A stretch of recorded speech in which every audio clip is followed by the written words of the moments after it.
green card delay. Like I said, some of them are already on the process of getting their green card. Some of them are like, they're already in the sponsorship program and they have been experiencing delay for the past, some 1 year, some 2 years, some even a decade. So now their child, whom they thought, okay, will automatically become citizen and we don't have to bother about it, will also join the queue. And it's going to definitely cause some good delay. Like the delay we see in the green card, process is going to increase.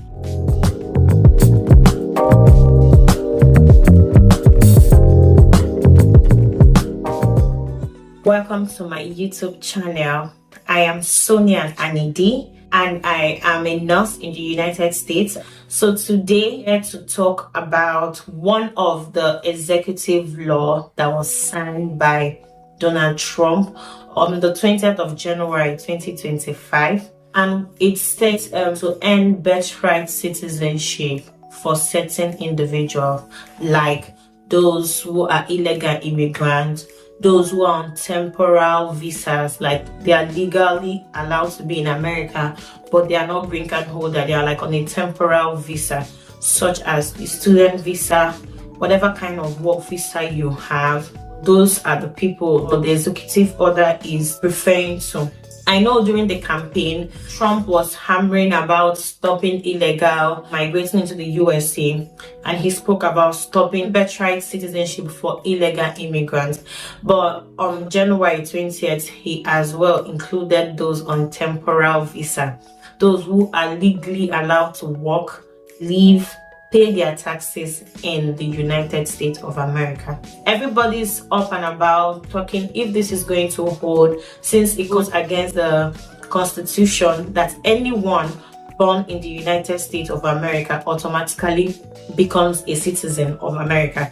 Since this goes against it and all of that, everybody, the internet is up running about it. It was sure to expect the drama that is coming with it. First, before I got my green card, I was a Nigerian. I'm also among the immigrants, even though I'm a legal immigrant at this point. And Trump is not against legal immigrants, but he's against illegal immigrants. Those on student visa, those on work visa, who are technically, working and contributing their own little quota. It might not be enough, it might not be something great, but they are working and contributing their own quota to the success of America.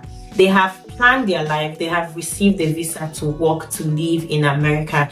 They've planned their life, they have, all of us made our vision goals, vision board for 2025, only to hear this. I do want to imagine some of the things I are going through right now, which brings me to this point I am going to list, like the impact I think that they will be going through, the effect of this executive order that Trump passed that I feel will be affecting them right now. And when I mean those legally working in this category, we have the Indians, which are like the largest populations. They have like the large student visa, they have the large work visa. We have Nigerians too, we have Kenyans, we have people from places that needed to come here with like legal visa, working on work visa, schooling.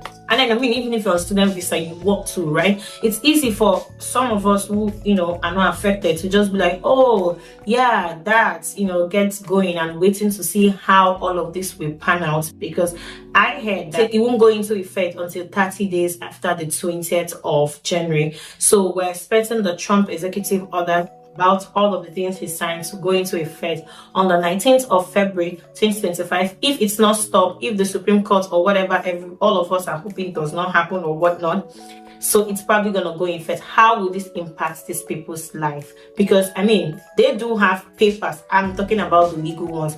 I do not have nothing to say for the illegal immigrants. I'm talking about the legal ones. They do have paper. They are allowed to live here. They are allowed to school here. They are allowed to work here for this certain period. The only difference is that they do not have green card. Some of them are probably on the verge of getting their green card, but they just do not have green card yet. And some are even currently pregnant already and would not be able to give birth before February 19. Eventually, if this goes into place, how does he leave them? What is the impact? So that brings me to my number one point, which is stress and uncertainty on the immigration status of their child, most especially for those who are even currently pregnant.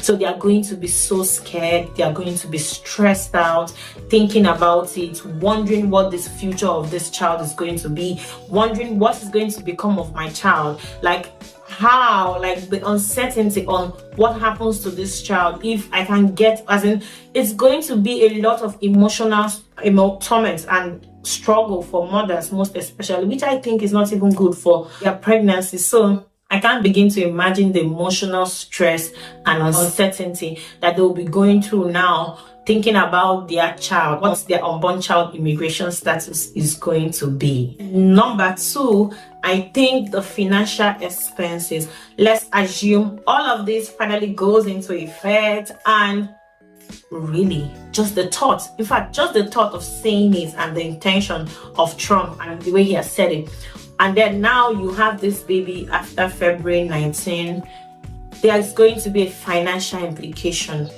to get like your home country passport for your child. Most of them live in cities that do not have their home country embassy, so they will have to travel out of their state to whatever state where that is. I'm not talking about those who probably live close to the place. Even at that, I mean, you're going to waste time.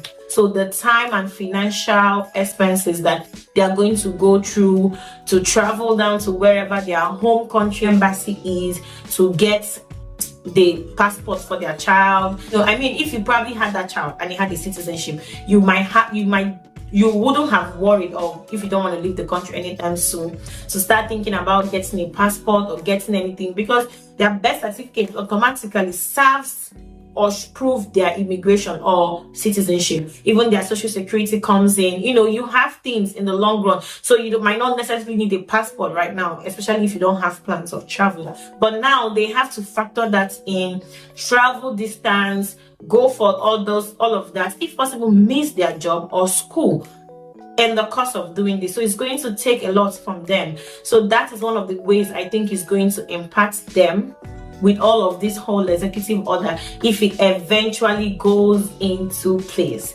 Then number three is green card delay. Like I said, some of them are already on the process of getting their green card.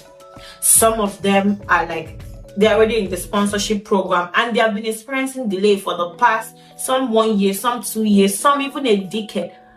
So now their child, whom they thought, okay, will automatically become citizen and we don't have to bother about it, will also join the queue, and it's going to definitely cause some good delay. Like the delay we see in the green card process is going to increase. Number four is legal cost.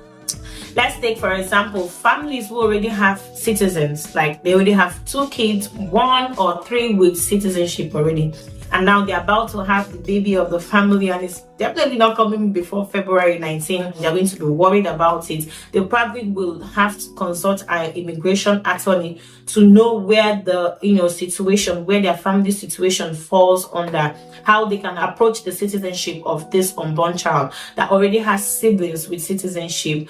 But I mean, all of this also has financial expenses, because you're going to pay the lawyer. You're not just going to walk into a lawyer's place and expect him to eat pity and sentiment. You get what I mean? So the legal cost is going to take from them to know what they can do or how to go about this whole thing, will be a lot for them, like unexpectedly in the beginning of the year. I think it's going to be so much for them.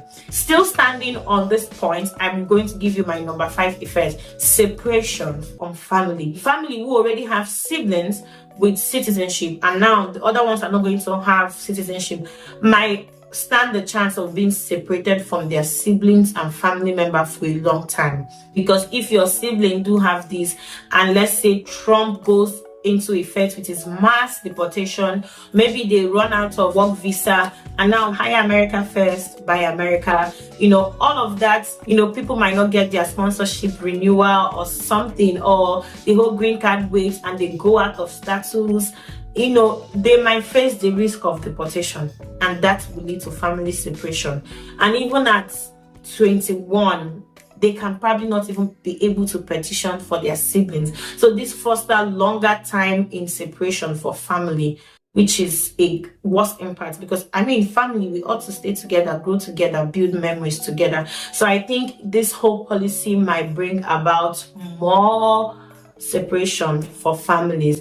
Then I also, like I probably would have mentioned in the other one, deportation. There's a potential deportation for people who go out of status during this whole period. People who probably finish school unable to get something, they will probably all be in like straight deportation back to wherever you came from.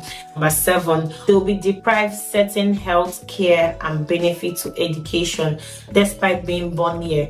I mean, if you're a green card holder, you probably will be able to go, or citizen, probably be able to access certain health care. You'll be able to access certain privileges as a citizen. So the children that will be born to these people would not be able to access this, like certain healthcare, certain educational benefit that they would have naturally have if they were born citizen, if they still had their birthright citizenship and all of that.